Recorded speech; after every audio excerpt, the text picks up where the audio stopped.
ಅಧ್ಯಾಯ. ಇಲ್ಲಿ ಪ್ರಸಂಗ ಏನು ಅಂದರೆ, ಇವರೆಲ್ಲ ಆಡ್ತಾ ಇದ್ದಾರೆ.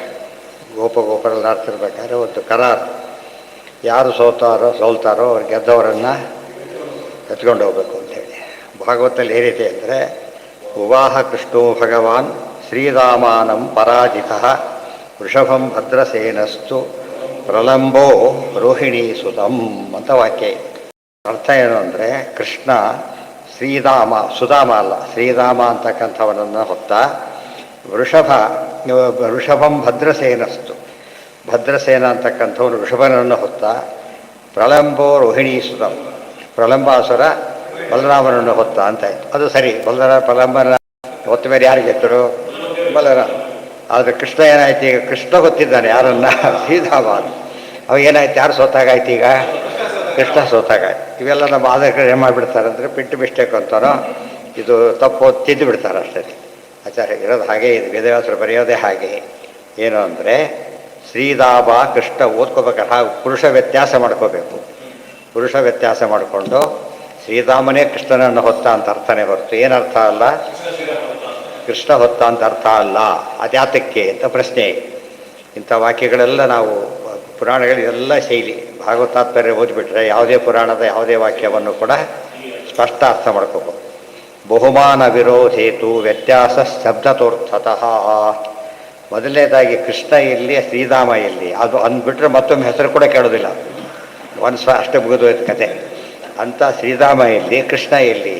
ಆದ್ದರಿಂದ ಬಹುಮಾನ ವಿರೋಧ, ಎಲ್ಲ ಪ್ರಮಾಣಕ್ಕೂ ವಿರುದ್ಧವಾದದ್ದು. ಕೃಷ್ಣ ಸೋಲ್ತಾನೆ ಎಂಬುದು ಒಪ್ಪಲಿಕ್ಕೆ ಸಾಧ್ಯನೇ ಇಲ್ಲ.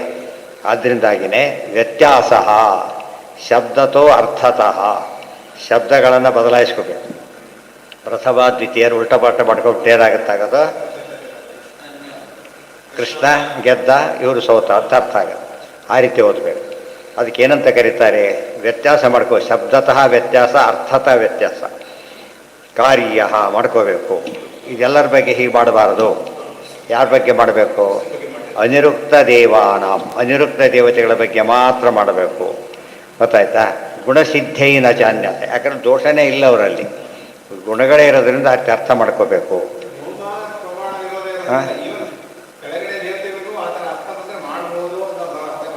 ಅದಕ್ಕೆ ಅಲ್ಲ ಮಾಡಬಾರದು. ಅನಿರುಕ್ತ ದೇವತೆಗಳು ಅಂತ ಇದ್ದಾರೆ. ಅನಿರುಕ್ತ ದೇವತೆಗಳನ್ನು ಪೂರ್ತಿ ಹೇಳಲ್ಪಕ್ಕೆ ಅಸಾಧ್ಯರಾದ ದೇವತೆಗಳು. ಅಂಥವ್ರ ಬಗ್ಗೆ ಮಾತ್ರ ರೀತಿ ಮಾಡಬೇಕೆ ಹೊರತು ಉಳಿದವ್ರ ಬಗ್ಗೆ ಏನು ಮಾಡಬೇಕು?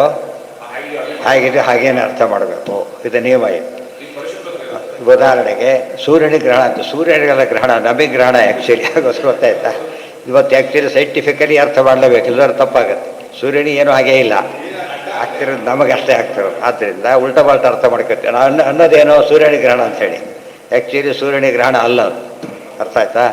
ನಮಗೆ ಸೂರ್ಯ ಕಾಣೋದಿಲ್ಲ, ನಮಗೆ ಪ್ರಾಬ್ಲಮ್ಮೇ ಹೊರತು ಯಾರಿಗೆ ಪ್ರಾಬ್ಲಮ್? ಗ್ರಹಣದ ಫಲ ಸೂರ್ಯನಿಗೆ ಹೇಳ್ತಾರೆ ಯಾರು? ಗ್ರಹಣದ ಫಲ ಮನುಷ್ಯನಿಗೆ ಹೇಳ್ತಾರೆ, ಸೂರ್ಯನಿಗೆ ಹೇಳೋದಿಲ್ಲ. ಆದ್ದರಿಂದ ಉಲ್ಟಪಾಟ ಅರ್ಥ ಮಾಡ್ಕೋಬೇಕು. ಇನ್ನೂ ಕೂಡ ಬೆಂಗಳೂರು ಬಂದಿಲ್ಲ, ನಾವೇ ಅಲ್ಲಿ ಬಂದಿದ್ದೇವೆ. ಗೊತ್ತಾಯ್ತಾ? ಹುಬ್ಬಳ್ಳಿ ಬಂತು, ಧಾರವಾಡ ಬಂತು, ಅದು ಬಂತು, ಯಾವುದು ಬರೋದಿಲ್ಲ. ಏನಾಗುತ್ತೆ ಅಲ್ಲಿ? ಕರೆಯೋದೇನಂತ ಕರಿತೇವೆ? ಯಾಕೆ? ಪ್ರೂವನ್. ಅದು ಏನು ಪ್ರೂವನ್ನು? ಬರ್ಲಿಕ್ಕೆ ಸಾಧ್ಯ ಇರೋದು ಪ್ರೂವ್ ಆಗಿಬಿಟ್ಟಿದೆ. ಆದ್ದರಿಂದ ಏನು ಅರ್ಥ ಮಾಡಬೇಕು? ಈ ರೀತಿ ಅರ್ಥನೇ ಬದಲಾಯಿಸಬೇಕು. ಈ ಪುರಾಣಗಳ ಶೈಲಿ ಇರೋದೇ ಹಾಗೆ. ಇದನ್ನೆಲ್ಲ ಬಿಟ್ಟು ಇತ್ತಿನ ಜನ ಬ್ರಹ್ಮ ಅಂತ ಗುರುವ ಸಾಕ್ಷಾತ್ ಇಷ್ಟಂ ದೈವಂ ಶ್ರೇಯಪದಿ ಆಚಾರ್ಯಾ ಶ್ರೀಮದಾಚಾರ್ಯಾ ಸಂತು ಮೇ ಜನ್ಮ ಜನ್ಮನಿ. ಈ ವಾಕ್ಯ ಸರಿ ಇಲ್ಲ, ಗೊತ್ತಾ? ಜನ್ಮನಿ ಬದಲಾಯಿಸ್ಕೋಬೇಕು ಅಂತ ಬದಲಾಯಿಸ್ಬಿಟ್ಟಿದಾರಲ್ಲ. ಹಾಗೆಲ್ಲ ಬದಲಾಯಿಸಬಾರ್ದು. ಯಾವುದು ಮೂಲ ಇರ್ತದೋ ಅದಕ್ಕೊಂದು ಅರ್ಥ ಇರ್ತದೆ. ಅದಕ್ಕೆ ಮಾಡೋದಕ್ಕೋಸ್ಕರ ಜನ್ಮನಿ ಅಂದರೆ ಏನು? ವಿಪ್ಸ ಅಂತದ್ದು. ಅದು ರಿಪೀಟೆಡ್, ಪ್ರತಿ ದಿನೇ ಅಂದರೆ ಹಾಗೆ. ಗೊತ್ತಾಯ್ತಾ? ಅದು ಯಾತಕ್ಕೆ ಹಾಗೆ ಹೇಳ್ತಾರೆ ಅಂದರೆ, ಆ್ಯಕ್ಚುಲಿ ಜನ್ಮನಿ ಕರೆಕ್ಟು, ಜನ್ಮನಿ ಅಲ್ಲ. ಆದರೆ ಜನ್ಮನೇ ಹೇಳಿದ್ದಾರೆ. ಯಾಕೆ ಗೊತ್ತಾ? ಜನ್ಮದಲ್ಲೂ ಅರ್ಥ ಅಂದರೆ ಹೇಳ್ತಾರೆ. ಎಲ್ಸ ಗಟ್ಟಿಯಾಗಿ ಏನಾಗುತ್ತೆ ಅದೀಗ? ತಪ್ಪಬಾರದು. ಆ ರೀತಿ ಹೇಳೋದಕ್ಕೋಸ್ಕರ ಹೇಳ್ತಾರೆ. ಅದು ಜ್ಞಾನಿಗಳು ಉಪಯೋಗಿಸಿದ ಪದ. ಆದ್ದರಿಂದ ಏನು ಮಾಡ್ಕೊಳ್ಳೋದು? ನಾವು ಉಪಯೋಗಿಸ್ಬಾರ್ದು, ಅವ್ರು ಉಪಯೋಗಿಸಿದ್ರೆ ಒಪ್ಪಬೇಕು. ಅದೇ ರೀತಿ ಆಚಾರ್ಯ ಧರ್ಮದ ಒಂದು ಕಡೆ ಬರೀತಾರೆ, ಪದ ಉಪಯೋಗಿಸಿದ್ದಾರೆ. ಅದನ್ನು ತಿದ್ಲಕ್ಕೆ ಹೋಗಿಲ್ಲ, ಪುಣ್ಯಕ್ಕೆ ತಿದ್ದುಬಿಟ್ಟು ಇನ್ನೂ ಬದೀತಾಗ.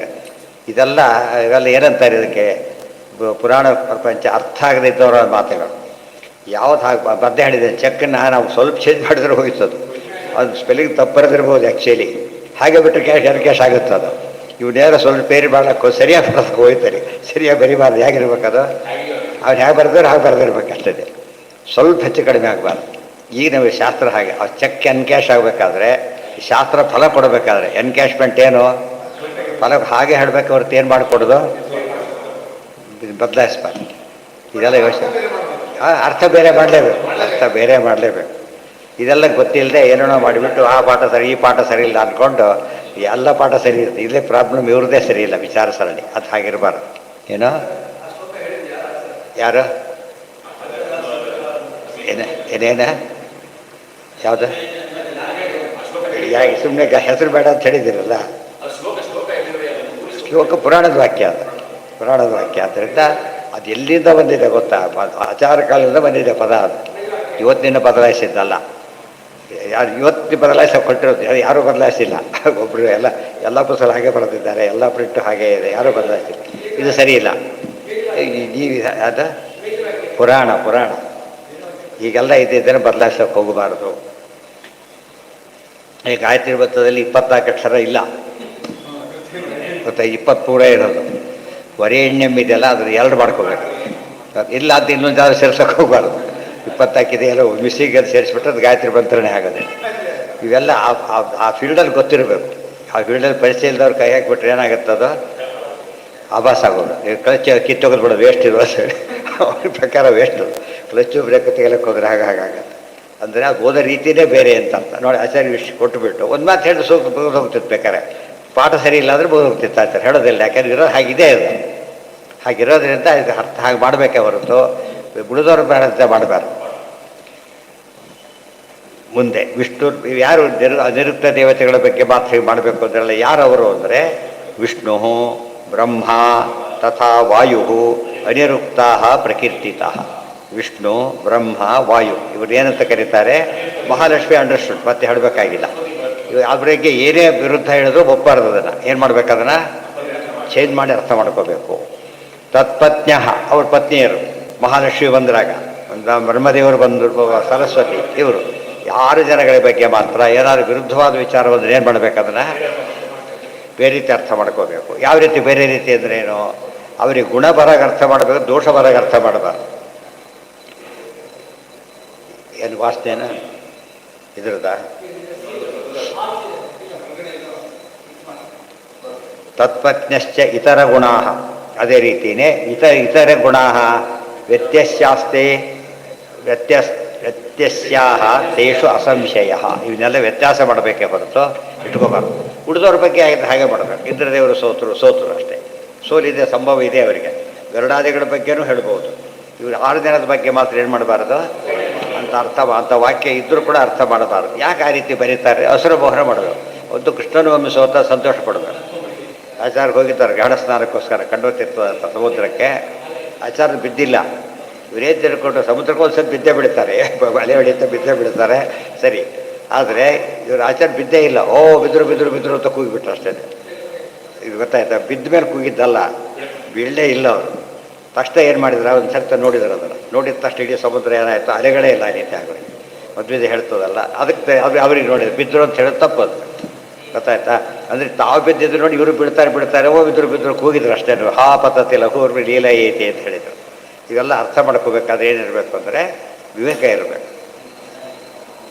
ಇತಿ ಬ್ರಹ್ಮತರ್ಕೆ ಇತಿ ಇದೀ ಅಧ್ಯಾಯದೊಳಗೆ ಒಂದಕ್ಕೆ ಮಾತ್ರ ಅರ್ಥ ಬರೆದಿದೆ. ಮತ್ತು ಇನ್ನೊಂದಕ್ಕೆ ಹಾಗೇನೆ 3-4 ಅಧ್ಯಾಯಕ್ಕೆ ಹಾಗೆ ಮಾಡಿದ್ದಾರೆ. ಗೋಪ್ಯ ಕಿಮಾಚರತಯಂ ಕುಶಲಂ ಸ್ಮ ವೇಣು ದಾಮೋದರಾಧರ ಸುಧಾರಸರಾಗ್ರ್ಯ ಗೇಯಂ ಭುಂಕ್ತೆ ಸ್ವಯಂ ಯದವಶಿಷ್ಟ ರಸೌಘಮಾರ್ಗೈ ಹೃಷ್ಯತ್ವಚೋ ಅಶ್ರು ಮುಮುಜು ತರವಃ ಸದರ್ಭಾ. ಈ ಹೇಳ್ತಾರೆ, ಗೋಪ್ಯ ಕಿಂ ಆಚರತ ಅಯಂ ಕುಶಲಂ ಸ್ಮ ವೇಣು. ಕೃಷ್ಣ ವೇಣುನಾದ ಮಾಡ್ತಾ ಇದ್ದಾನೆ. ಅವ್ರು ಹೇಳ್ತಾರೆ, ಏನು ಪುಣ್ಯ ಮಾಡಿತ್ತು ವೇಣು ಇದು. ದಾಸರ ಹಾಡಿದೆ ಒಂದು, ಕೊಳಲೇನು ಪುಣ್ಯವ ಮಾಡಿ ಕೃಷ್ಣವನ್ನ ಕರವನೈದಿತೆ ಅಂತ ಒಂದು ಮಾತಿದೆ. ಕೃಷ್ಣ ತನ್ನ ಬಾಯಿಲಿಟ್ಟು ಊದ್ತಾರಲ್ಲ, ಏನು ಪುಣ್ಯ ಮಾಡಿರ್ಬೇಕು ಕೃಷ್ಣ. ಅದು ಯಾವುದು ಕೊಳಲು ಏನು ಪುಣ್ಯ ಮಾಡಿರ್ಬೇಕು ಅಂತ ಅನ್ಕೋತಾ ಇದ್ದಾರೆ ಅವರು. ಅಷ್ಟೇ ಅಲ್ಲ, ಯಾಕೆ ಏನನ್ನು ಮಾಡ್ತಿದ್ದಾನೆ, ಏನಾಗಿದೆ ಇದು? ದಾಮೋದರ ಅಧರ ಸುಧಾ ರಸನಾಗ್ರ್ಯ ಗೇಯಂ. ಅಧರ ಸುಧಾ ರಸನಾಗ್ರ್ಯ ಗೇಯಂ. ಅಥರ ಸುಧಾ ರಸನ ಅಗ್ರ್ಯ ಜ್ಞೇಯ ಅಂತರ್ಗತವನ್ನು ಹಾಡ್ತಾ ಇದೆಯಲ್ಲ, ಏನು ಪುಣ್ಯ ಮಾಡಿರಬೇಕು. ಭುಂಕ್ತೆ ಸ್ವಯಂ ಯದವಶಿಷ್ಟ ರಸೌಹ. ಸಾಮಾನ್ಯವಾಗಿ ನೈವೇದ್ಯ ಮಾಡಿದ್ದು ಇಲ್ಲಿರ್ತದೆ, ನಾವು ತಗೋತೀವಿ. ಆದರೆ ಕೃಷ್ಣದ ಬಾಯಲ್ಲಿ ಹಾಗೆ ಇದ್ದು ಹಾಗೆ ನೈವೇದ್ಯ ಬಂದಾಗುತ್ತಲ್ಲ, ಅದಕ್ಕೆ ಡೈರೆಕ್ಟಾಗಿ ಗೊತ್ತಾಯ್ತಾ. ಫ್ರೆಶ್ ಆಗಿ ಒಲಿಬೇನೆ ತೊಗೊಂಡು ಬಾಯಿಗೆ ಇಟ್ಬಿಟ್ರೆ ಹಾಗೆ ಡೈರೆಕ್ಟಾಗಿ ಇದು ಗ್ಯಾಪೇ ಇಲ್ಲವಲ್ಲ. ಸಮಯಂ ಯದವಶಿಷ್ಟ ರಸೌಹಂ ರಸೌಘ ಮಾರ್ಗೈ ಹೃಷ್ಯತ್ವಚೋ ಅಶ್ರು ಮೂಜು ತರವಃ ಸದರ್ಭಾ. ಅಷ್ಟೇ ಅಲ್ಲ, ತರವಹ ಇವೆಲ್ಲ ಕೂಡ ಮರಗಳು ಕೂಡ ಭಾಳ ಖುಷಿ ಪಡ್ತಾ ಇವೆ. ಸದರ್ಭಾಹ ಎಲ್ಲ ಇವೆಲ್ಲ ಒಂದು ಎಕ್ಸ್ಪ್ರೆಷನ್ ಬೇರೆ ಕಡೆ ಹೇಳ್ತಾರೆ. ಇವೆಲ್ಲ ಕೃಷ್ಣ ಕೊಳ್ಳುತ್ತಿರ್ಬೇಕಾದ್ರೆ ತಿಂತಾಯಿದ್ದು ಹಾಗೆ ತುರ್ತಿದ್ದು ಅಂತ. ಹಾಗೆ ಹಸುಗಳು ಕರುಗಳೆಲ್ಲ ತಿಂತಾಯಿದ್ದರೆ ತಿನ್ನಲು ಮರ್ತು ಬಿಡ್ತಾಯಿದ್ವು. ಹಾಗೆ ಅಷ್ಟರ ಮಟ್ಟಿಗೆ ತಲ್ಲೀನರಾಗ್ತಿದ್ರು ಅಂತ ಅರ್ಥ. ಆದರೆ ಇದೊಂದು ಸೇರಿಕೊಂಡಿದೆ. ವೇಣು ಬಗ್ಗೆ ಹೇಳಿದ್ದ, ಅದಕ್ಕೆ ಆಚಾರ್ಯ ಬರೀತಾರೆ, ಆ ವಾಕ್ಯಕ್ಕೆ ಏನೇ ಅರ್ಥ ಮಾಡ್ಲಿಕ್ಕೆ ಹೋಗಬಾರ್ದು, ಅದಕ್ಕೊಂದು ಅರ್ಥ ಇದೆ. ಮತ್ತೆ ಸುಮ್ಮನೆ ಕಾವ್ಯವಾಗಿ ಹೇಳಿದ್ರೆ ಬೇರೆ, ಕಾವ್ಯ ಅಲ್ಲ, ತತ್ವ ಅದು ಏನಿದೆ.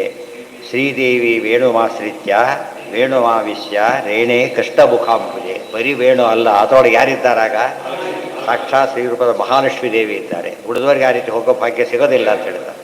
ಕೃಷ್ಣನಲ್ಲಿ ಚಕ್ರ ಇದೆ, ಬರೀ ಚಕ್ರ ಅಲ್ಲ, ದುರ್ಗಾದೇವಿ. ಗದೆ ಇದೆ, ಗದೆ ಅಲ್ಲ, ವಾಯುದೇವರು. ಅದೇ ರೀತಿ ವೇಣು ಅಲ್ಲ, ಏನದು ಸಾಕ್ಷಾತ್ ಆ ರೂಪದಲ್ಲಿ ಮಹಾಲಕ್ಷ್ಮಿ ಇದ್ದಾರೆ. ತತ್ವ ಇದೆ. ಕಾವ್ಯದಲ್ಲಿ ಅವೆಲ್ಲ ಹೇಳ್ಬಿಟ್ಟು ಮುಂದೇನು ಪ್ರಶ್ನೆ ಕೇಳಬಾರ್ದು. ಕಾವ್ಯ ಅಷ್ಟೇ, ನೀವು ಹೇಳಿ ಸರಿ ಹೋದ್ರೆ ಮುಂದೆ ಹೋಗ್ಬೇಡಿ ಅಷ್ಟು. ಇದು ಹಾಗಲ್ಲ. ಶಾಸ್ತ್ರ ಆದರೆ ಪ್ರತಿ ಅಕ್ಷರ ಏನಿರಬೇಕದು ಕರೆಕ್ಟಾಗಿರ್ಬೇಕು. ಶ್ರೀದೇವಿ ವೇಣುಮಾಶ್ರಿತ್ಯ ವೇಣುಮಾವಿಶ್ಯ ರೇವೇ ಕೃಷ್ಣಮುಖಾಂಬುಜೆ ಪವೋಚ ತದ್ಗತಂ ಗೀತಂ ಸುರ ಇತರ ಭಾಂಡಗಾಹ ಇತಿ ತಂತ್ರ ಭಾಗವತೆ. ಅದೇ ರೀತಿಯಲ್ಲಿ ಏನೇನು ನಡೀತು ಇವೆಲ್ಲ ಕರುಗಳಿರಲ್ಲ, ಅವೆಲ್ಲ ಬರೀ ಕರುಗಳಲ್ಲ, ಒಳ್ಳೆ ದೇವತೆಗಳು ಸೇರ್ಕೊಂಡ್ಬಿಟ್ಟಿದ್ರಲ್ಲಿ ಅಂತ ಹೇಳ್ತಾರೆ. ಅವು ತಲ್ಲಿಂದ ಆಗ್ತಾ ಇದ್ದಾರೆ. ಜಡ ಪದಾರ್ಥ ಬೇರೆ. ಏನು ಚಿಕ್ಕ ಒಂದು ಸಾಮಾನ್ಯ ವ್ಯಕ್ತಿ ಅವನು, ಅವನು ಅವನು ಸಂಗೀತ ಹೇಳಿಬಿಟ್ರೆ ಏನು ತಿಳಿತದೆ ಅವನಿಗೆ? ಭಾರಿ ಎಂಜಾಯ್ ಮಾಡ್ತಿದ್ದಾರೆ ಅಂದರೆ ಅವ್ನು ಏನೋ ಆಗಿದೆ ಈಗ, ಅವನಲ್ಲ.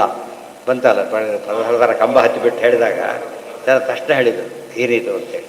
ಆ ಥರ ಇವೆಲ್ಲ ಕೂಡ ಮೊದಲೇ ಅದೇ ಜಡ ಪದಾರ್ಥಗಳಿಗೆ ಸಾಧ್ಯನೇ ಇಲ್ಲ, ಅನುಭವನೇ ಇಲ್ಲ ಅವರಿಗೆ. ಇನ್ನು ಉಳಿದವರಿಗೆಲ್ಲ ಏನು ಆ ಪರಿಜ್ಞಾನ ಇಲ್ಲ. ಕೃಷ್ಣ ಪಳಲು ಓದೋದನ್ನು ಅರ್ಥ ಮಾಡ್ಕೊಳ್ಬೇಕು ಸಾಧ್ಯ ಆಗುತ್ತಾ ಅಂದರೆ ದೇವತೆಗಳು ಒಳಗಡೆ ಇದ್ದರು ಅಂತ ಹೇಳಿದ್ದಾರೆ. ಇದೆಲ್ಲ ಸೂಕ್ಷ್ಮ ವಿಚಾರಗಳು. ಆಗ ಅದಕ್ಕೆ ಇರುತ್ತಾರೆ ತಾತ್ಪರ್ಯ ನಿರ್ಣಯ. ತಾತ್ಪರ್ಯ ನಿರ್ಣಯ ಏನು ಯಾವುದು ಅದೇನೆ ಅಲ್ಲ. ಅದರಲ್ಲಿ ಏನಾಗಿದೆ ನಿಜವಾಗ್ಲೂ ಕೂಡ ದೇವತೆಗಳೇ ಅವರೆಲ್ಲ ಕೂಡ ಅಲ್ಲಿ ಮರಗಿಡಗಳೆಲ್ಲ. ಇಲ್ಲಿ ಹಾಗಲ್ಲ, ಒಳ ಸೇರ್ಕೊಂಡಿದ್ದಾರೆ. ಆಗ ಯಾವಾಗಲಾಗಿರೋದು ಬೇರೆ, ಆ ಕ್ಷಣದಲ್ಲಿ ಸೇರೋದು ಬೇರೆ. ಇತಿ ದಶವ ತಾತ್ಪರ್ಯ. ಕರೆಂಟ್ ಯಾವಾಗಲೂ ಸುಡೋದು, ವೈರ್ ಯಾವಾಗಲೂ ಸುಡೋದಿಲ್ಲ, ಕರೆಂಟ್ ಬಂದ ಮಾತ್ರ ಸುಡೋದು. ಅದು ಇದು ಮಾಡೋದಲ್ಲ.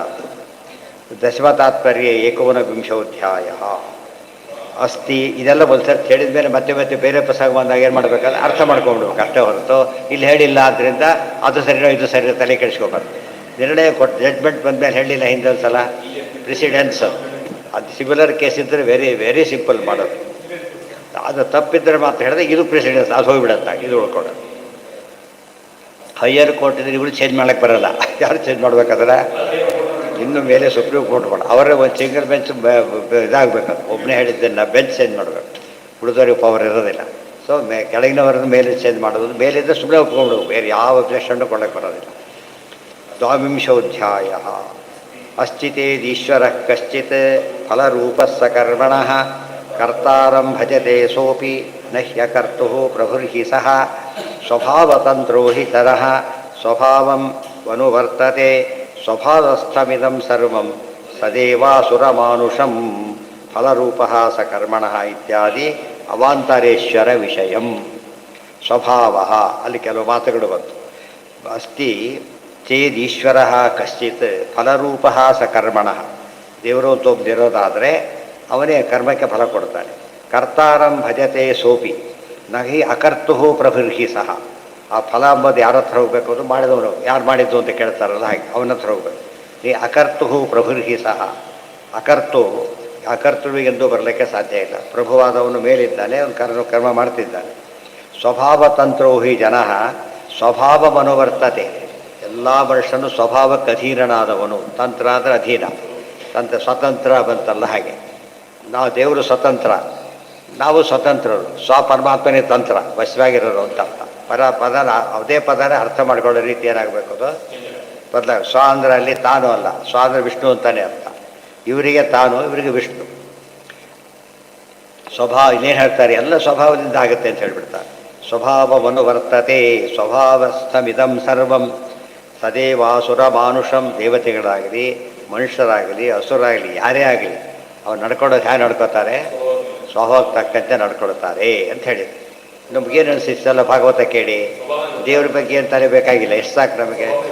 ಸ್ವಭಾವ ಅಂದರೆ ಮುಗಿದೋಗಿಲ್ಲ, ಆ ಜಡ್ಜ್ಮೆಂಟ್ ಕೊಟ್ಟ. ಸ್ವಭಾವ ಬಿಟ್ಟುಬಿಡಿ, ಅವನ್ನ ಕಳ್ತರ ಮಾಡೋದು ಸ್ವಭಾವ ಅಂತಂದು ಬಿಟ್ಟುಬಿಡಿ, ಕೊಲೆ ಮಾಡೋದು ಸ್ವಭಾವ. ಅದು ಉತ್ತರನ ಅದು ಅಲ್ಲ.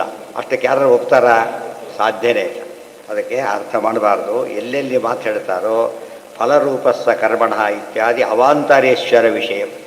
ಮುಖ್ಯದ್ರ ಬಗ್ಗೆ ಪ್ರಶ್ನೆ ಇಲ್ಲ, ದೇವರದೊಬ್ಬದ ಅಂಡರ್ಸ್ಟುಡ್. ಈಗ ಯಾರು ಮಾಡ್ತಾರೆ? ನೆಕ್ಸ್ಟ್ ಸ್ವಭಾವ. ಸ್ವಭಾವ ಕೂಡ ಯಾರ ಅಧೀನ? ಭಗವದ್ ಅಧೀನ. ಆದ್ದರಿಂದ ಎಲ್ಲರ ಸ್ವಭಾವನು ದೇವರ ಅಧೀನವಾದ್ದರಿಂದ ಸ್ವಭಾವ ಅನ್ನೋದಕ್ಕೆ ಅಲ್ಟಿಮೇಟ್ ಅಂತ ಅರ್ಥ ಏನು ಅಂದರೆ ದೇವರು ಅಂತ ಅರ್ಥ ಮಾಡಬೇಕೆ ಹೊರತು ಬೇರೆ ಅಲ್ಲ. ಉಳಿದೋದ್ರಲ್ಲಿ ಯಾವ ರೋಲ್ ಅಂದರೆ ಅವಾಂತರ, ನೆಕ್ಸ್ಟ್ ಪ್ರೈಮರಿ ಕಾಸ್ ಪರಮಾತ್ಮ, ಸೆಕೆಂಡರಿ ಕಾಸಸ್ ಬೇಕಾದಷ್ಟಿದೆ. ಅದರಲ್ಲಿ ಯಾವುದು ಮೇನ್ ಅಂದರೆ ಸ್ವಭಾವ. ಸ್ವಭಾವಾಖ್ಯ ಯೋಗ್ಯತಾಯ ಹಠಾಖ್ಯ ಸಾ ಕಾರಣಂ ಪ್ರಥಮಂ. ಸರಿಯಾಗಿ ಅದು ಹೊಂದುತ್ತೆ. ಆಚಾರ್ಯ ಮತ್ತೆ ಬರೋದಿಲ್ಲ, ಎಲ್ಲ ಸೇರಿಸ್ಕೋಬೇಕಿದೆ. ಸ್ವಭಾವೇ ಕರ್ಮಣಿ ಚಯ ಸತ್ವಾದಿಷು ಗುಣೇಶು ಚ ಸ್ಥಿತೋ ವಿಷ್ಣು ಸರ್ವಕರ್ತ ಪೃಥಕ್ ಸಂಸ್ಥಶ್ಚ ಸರ್ವಗಃ ಗುಣಕರ್ಮ ಸ್ವಭಾವಾದಿ ಶಬ್ದವಾಚ್ಯಶ್ಚ ಕೇಶವಃ ನೈ ತೇನ ಜಾತಂ ಫಲಂ ತಸ್ಮಾತ್ ಕರ್ಮಣಃ ಫಲಮೀಯತೆ ನ ಚಾಸೌ ಕರ್ಮಫಲವಾನ್ ನಾಸ್ಯ ಕಂಚಿತ್ ನ ಶಕ್ಯತೆ ತದನ್ಯಾವಾಂತರೇಶಾನಾಂ ತದ್ವಶತ್ವಂ ಯತಃ ಸದಾ ಕರ್ಮಣಃ ಫಲರೂಪತ್ವಂ ಮತಸ್ತೇಷಾಂ ವಿಧೀಯತೆ ನಾಣ್ಯಕರ್ಮ ವಶತ್ವಂತು ತೇಷಾಂ ವಿಷ್ಣು ವಿನಾ ಕ್ವಚಿತ್ ಸ ಚ ಬ್ರಾಹ್ಮಣಗಿರಿಯಾದಿ ನಾಮ ವಿಷ್ಣುರಜಃ ಪರಃ. ಒಂದು ಅರ್ಥ ಏನು ಹೇಳಿದರು? ಸ್ವಭಾವ ಶಬ್ದಕ್ಕೆ ಮುಖ್ಯ ಕರ್ತೃ ಅಲ್ಲ, ಉಳಿದ್ರಲ್ಲಿ ಸ್ವಭಾವ ಮೇನ್ ಅಂತ ತಿಳ್ಕೊಳ್ಳಿ ಅಂತ ಹೇಳಿ ದೊಡ್ಡ ಕೊಟೇಶನ್ ಕೊಡ್ತಾರೆ. ಇದು ಬಂದಕ್ಕಲ್ಲ, ಎಲ್ಲೆಲ್ಲಿ ಏನೇನು ಬರುತ್ತೋ ಅದಕ್ಕೆಲ್ಲ ಅರ್ಥ ಮಾಡ್ಕೊಂಬಿಡಿ. ಸ್ವಭಾವೇ ಕರ್ಮಣಿ ಚಯ ಸತ್ವಾದಿಷು ಗುಣೇಶು ಚ ಸ್ಥಿತೋ ವಿಷ್ಣು ಸರ್ವಕರ್ತ ಪೃಥಕ್ ಸಂಸ್ಥಶ್ಚ ಸರ್ವಗಃ. ಸ್ವಭಾವ ಇದ್ದರೂ ಕೂಡ ವರ್ಕ್ ಮಾಡೋದು ಯಾರಿಂದ? ಕರೆಂಟಿ ಸುಡೋದು ಸ್ವಭಾವ, ಆದರೆ ಅಗ್ನಿ ಸುಡೋದು ಸ್ವಭಾವ, ಪ್ರಳಯ ಸುಡಲೇ ಇಲ್ಲ. ಸ್ವಭಾವ ಕೂಡ ಯಾರ ಅಧೀನ? ದೇವರ ಅಧೀನ. ಅದಕ್ಕೆ ಅಷ್ಟೇ ಅಂತ ಯಾರು ಹೇಳಿದರೆ ಸ್ವಭಾವ ಶಬ್ದಕ್ಕೆ ದೇವರು ಅಂತ ಅರ್ಥ ಮಾಡಿ ಅಷ್ಟೇ. ಗುಣಕರ್ಮ ಸ್ವಭಾವಾದಿ ಶಬ್ದವಾಚ್ಯಶ್ಚ ಕೇಶವ. ಕೆಲಸತ್ತೇನು? ಗುಣಗಳು, ಸತ್ವಾದಿ ಗುಣಗಳಿಂದ. ಸತ್ವಗುಣ ಬಂದಾಗ ಜ್ಞಾನ, ತಮೋಗುಣ ಬಂದಾಗ ನಿದ್ರೆ, ಇಲ್ಲಿ ಹೃದಯಗಳು ಬಂದಾಗ ಕನ್ಫ್ಯೂಷನ್ನು ಅಂತೇಳಿದರೆ ಗುಣಗಳೇ ಫೈನಲ್ ಅಲ್ಲ, ಮತ್ತೆ ಆ ಮೂಲಕ ಆಗುತ್ತೆ ಅಂತ ಅರ್ಥನೇ ಹೊರತು ಮುಖ್ಯವಾಗಿ ಗುಣಶಬ್ದಕ್ಕೆ ದೇವರು ಅಂತಲೇ ಅರ್ಥ. ಸರ್ವಕರ್ತ ಪೃಥಕ್ ಸಂಸ್ಥಶ್ಚ ಸರ್ವಗಃ ಗುಣಕರ್ಮ ಸ್ವಭಾವಾದಿ ಶಬ್ದವಾಚ್ಯಶ್ಚ ಕೇಶವ. ಸರ್ವಶಬ್ದವಾಚ್ಯತ್ವ ಹೇಳಿದ ಮೇಲೆ ಗುಣಕರ್ಮಾದಿಗಳು ಭಗವದ್ವಾಚಕ ಅಂತಲೇ ಹೇಳಲೇಬೇಕು. ತೇನ ಜಾತಂ ಫಲಂ ಯಸ್ಮಾತ್ ಕರ್ಮಣ ಫಲ ಬೇರೆ. ಅದು ಕರ್ಮದಿಂದ ಫಲ ಬಂದಿದ್ದಲ್ಲ. ಯಾರಿಂದ ಫಲ ಬಂತು? ದೇವರಿಂದ ಫಲ ಬಂತು. ಅದಕ್ಕೆ ಕಾರಣ ಕರ್ಮ, ಅದು ವಿಚಾರ ಬೇರೆ. ನಚಾಸೌ ಕರ್ಮ ಫಲವಾನ್ ನಾಸ್ಯ ಕಿಂಚಿನ್ನ ಶಕ್ಯತೆ. ಆದರೆ ದೇವರಿಗೆ ಫಲ ಅಂತ ಹೇಳಬಾರ್ದು. ಮತ್ತೆ ಫಲ ಬಂದಿದ್ದು ನಮಗೆ ಇವ್ರ ಪ್ರಕಾರ ತೊಗೊಂಡು ಏನಾಗುತ್ತೆ? ಯಾವನು ಮಾಡ್ತಾನೋ ಅವನಿಗೆ ಫಲ ಅನುಭವಿಸ್ಬೇಕು. ದೇವರು ಮಾಡ್ತಾನೆ, ಯಾರು ಅನುಭವಿಸ್ಬೇಕೀಗ? ಅರ್ಥ ಮಾಡಬಾರ್ದು ಅಂತೇಳಿ. ತದನ್ಯಾವಾಂತರೇಶಾನಾಂ ತದ್ವಶತ್ವಂ ಯತಃ ಸದಾ ಕರ್ಮಣ ಫಲರೂಪತ್ವಂ ಮತಸ್ತೇಷಾಂ ವಿಧೀಯತೆ. ಕರ್ಮಗಳಿಗೆ ಫಲರೂಪತ್ವ ಅಂದರೆ ಈ ಅವನ ವಶದಲ್ಲಿದ್ದು ಅಂತ ಅರ್ಥ ಮಾಡಬೇಕೆ ಹೊರತು ಡೈರೆಕ್ಟಾಗಿ ಹೇಳ್ಕೊಡುದು. ನಾಣ್ಯಕರ್ಮ ವಶತ್ವಂತು ಇದೇಶಾಂ ವಿಷ್ಣುಂ ವಿನಾ ಕ್ವಚಿತ್.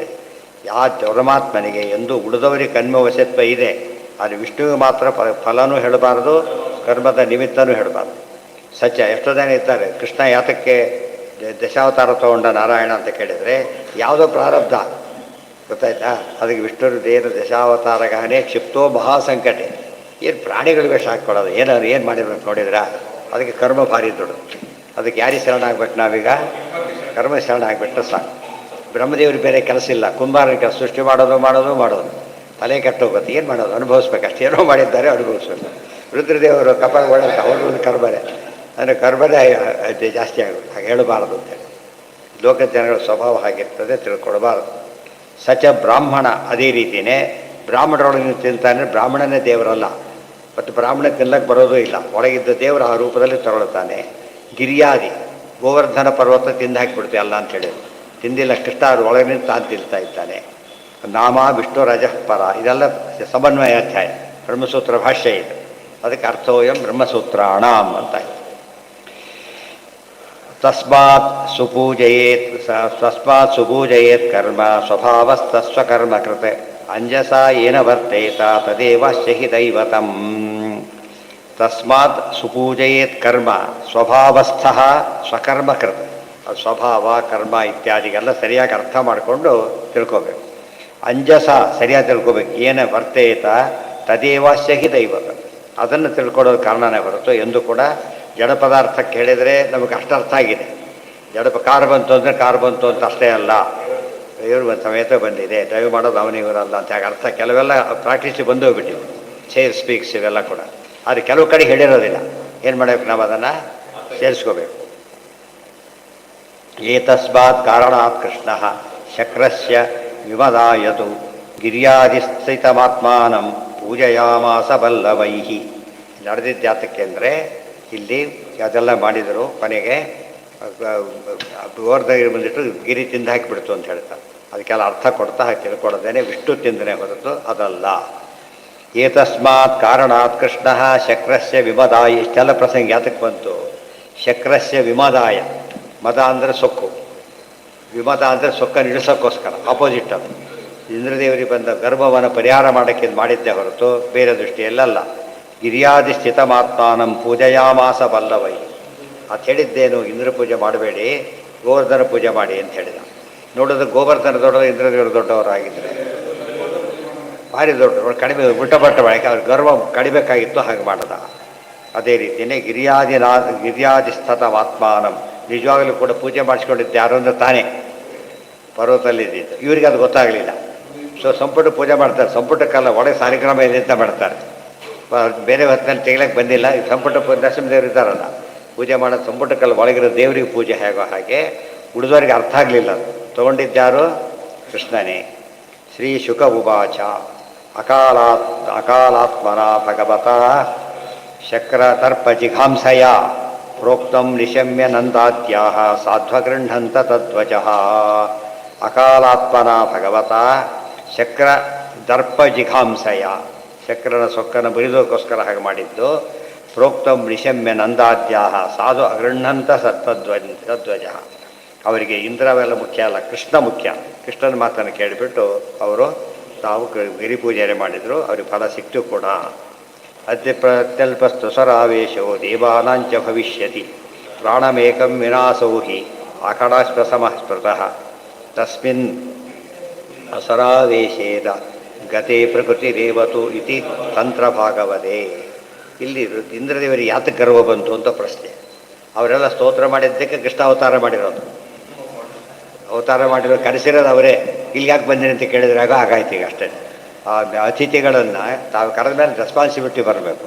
ಬರೀ ಅತಿಥಿ ಎಲ್ಲ ಆಯ್ತು, ಸರ್ವೋತ್ತಮ ಅಂತ ನೀವು ಮಾಡಿದ್ದು ಯಾತಕ್ಕೆ ಅಂತ ಕೇಳಿ ಹಸುರಾವೇಶ ಬಂದಿತ್ತು ಅವರಿಗೆ ಅಂತ ಹೇಳಿ. ಹಸುರಾವೇಶ ಹಾಗಿದ್ದರೆ ಹಸುರಾವೇಶ ದೇವತೆಗಳಿಗೂ ಬರುತ್ತೆ, ಹಸುರರು ಇರ್ತಾರೆ. ವ್ಯತ್ಯಾಸ ಬಂತು ಅಂದರೆ ಹಸುರ ಅತ್ಯಲ್ಪಸ್ತು ಹಸುರಾವೇಶೋ ದೇವಾನಾಂಚ ಭವಿಷ್ಯ. ಅವ್ರಿಗೆ ಹಸುರಾವೇಶ ಎಷ್ಟು ಬರುತ್ತೆ ಅಂದರೆ ಸ್ವಲ್ಪ ಬರುತ್ತೆ. ಸ್ವಲ್ಪಕ್ಕೆ ಎಷ್ಟು ಅನಾಹುತ ಆಗಿಬಿಡುತ್ತೆ. ಉಳಿದವರಿಗೆ ಬೇಕಾಷ್ಟು ಬರುತ್ತೆ. ದುರ್ಯೋಧನ ಸಭೆಯಲ್ಲಿ ಕೂತಿದ್ದಾರೆ, ಭೀಷ್ಮಾದಿಗಳಿಗೆಲ್ಲ ಆವೇಶ ಬಂತು. ಅದು ಕೂತ ಪ್ರತಿಯೊಬ್ಬರಿಗೂ ಹಸುರಾವೇಶ. ಭೀಮಸೇನ, ಇವರು ದ್ರೌಪದಿ ದೇವಿ, ಆಮೇಲೆ 4 ಧರ್ಮ, ಅರ್ಜುನ, ನಕಲ ಸಹದೇವ, ವಿದುರ ಈ ಕಡೆಯಿಂದ ಇಷ್ಟು ಬಿಟ್ಟು ಉಳಿದವರೆಲ್ಲ ಬಂದಿತ್ತು ಅಂತ ಹೇಳಿದ್ದಾರೆ. ಅದೆಲ್ಲ ಹೆಚ್ಚು ಬರುತ್ತೆ ಕೆಲವರಿಗೆ. ಧೃತರಾಷ್ಟ್ರ ಬಂದಿದ್ದು ಹೋಗ್ಬೇಕಾದ್ರೆ ಭಾಳ ದಿವಸ ಬೇಕಾಯಿತು. ಯಾಕೆ ಅದು ಈಗ ಗುಪ್ಪಿ ಸೇರೋದಿಲ್ಲ. ಗಂಧರ್ವ ರಾಜ ಅಲ್ಲ. ದ್ಯೂತದ ಕಾಲಕ್ಕೆ ಶುರುವಾದ ಹಸುರಾವೇಶ ಆಶ್ರವಾಸಿಗೆ ಬರೋ ಯುದ್ಧ ಎಲ್ಲ ಮುಗಿದು 15 ವರ್ಷ ಆದಮೇಲೆ ತಪಸ್ ಮಾಡಿ ಹೋಗ್ತಾರಲ್ಲ, ಆಗ ಹೋಯ್ತು ಅಂತ ಹೇಳ್ತಾರೆ. ಕೆಲವು ಸ್ವಲ್ಪ ಕುಡಿದಿರ್ತಾರೆ, 2 ಕೊಡ ಹಾಕಿರೋ ಹೋಗ್ಬಿಡ್ತಾರೆ. ಭಾಳ ಕುಡಿದವರಿಗೆ ಬೆಳಗ್ಗೆವರೆಗೆ ಏನು ಹಾಕಿರೋ ಹೇಳೋದೇ ಇಲ್ಲ.